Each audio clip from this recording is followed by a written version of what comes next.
ఇలా చూడండి, ఇది వచ్చి జూట్ మల్బరీ సిల్క్ అండి. శారీ అంతా మీకు గ్రీన్ వస్తుంది, ఈ పికాక్ బోర్డర్ వస్తుంది శారీ అంతా మీకు. దీనికి ఆపోజిట్ బ్లౌజ్ వస్తుంది, బ్లౌజ్ కూడా మీకు పర్పుల్ కాంబినేషన్ వస్తుంది, బ్లౌజ్ కాంట్రాస్ట్ మ్యాచింగ్. దీంట్లో కూడా కలర్ కాంబినేషన్ చాలా ఉంటాయి మీకు. వెరైటీ చూడండి, ఇవన్నీ మీకు డిఫరెంట్ కాంబినేషన్స్ ఉంటాయి. ఇది వచ్చి మీకు lavender with dark violet combination వస్తుంది. దీంట్లోనే మీకు ఇది ఒక combination tomato pink and blue combination. ఇది కూడా సూపర్ మ్యాచింగ్ అండి, ఇది కూడా చాలా చాలా బాగుంది. ఇది ఒక టైప్ ఆఫ్ మోడల్, ఇది జూట్ మల్బరీ సిల్క్ అంటారు దీన్ని. చూడండి ఒకసారి ఫ్యాబ్రిక్ అది. ఇది ఒక టైప్ ఆఫ్ కలర్, మంచి పర్పుల్కి ఎల్లో కాంబినేషన్, ఇది కూడా సూపర్ ఉంది.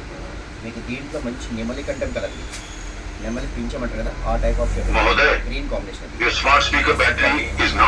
వేరే అదర్ ప్యాటర్న్ కూడా ఉంది మీకు. ఇది కూడా చూడండి ఒకసారి, ఇది ఎలిఫెంట్ స్టైల్ వస్తుంది బార్డర్. ఫ్యాబ్రిక్ అయితే సేమ్ ఉంటుంది, సేమ్ ఫ్యాబ్రిక్ కానీ డిజైన్ మారుతుంది అంతే. ఇది వచ్చి మీకు ఎలిఫెంట్, అదేమో మీకు పికాక్ వస్తుంది. ఇది కూడా చాలా చాలా ఫైన్ కాంబినేషన్స్ ఉంది. దీంట్లో కూడా మీకు కలర్ చార్ట్ ఎలా వస్తాయండి, ఆల్మోస్ట్ మీకు 5 కలర్ కాంబినేషన్స్ వస్తాయి. ఇది కూడా క్వాంటిటీ ఉంటాయి మా దగ్గర, మీకు ఏమి కావాలో అది ఇస్తాం మీకు. ఇది వైట్ అండ్ రెడ్ వస్తుంది, peacock blue and green combination. ఇది గ్రీన్ అండ్ పర్పుల్ వస్తుంది. నెక్స్ట్ ఇది పర్పుల్లో మీకు ఇది ఒక ఎల్లో మ్యాచింగ్. ఇలా షేడ్స్ వస్తాయి మీకు, అన్ని 5 కలర్స్ సెట్. మీకు ఇందులో చూడండి, మీకు ఇంట్లో ఎన్ని కావాలో అన్ని క్వాంటిటీ ఇస్తాము. ఇది కూడా చాలా బాగుంది, పీకాక్ బోర్డర్. చూడండి, డిజైన్ నచ్చితే మీకు చెప్పండి, వాట్సాప్ నెంబర్కి ఫోన్ చేయండి.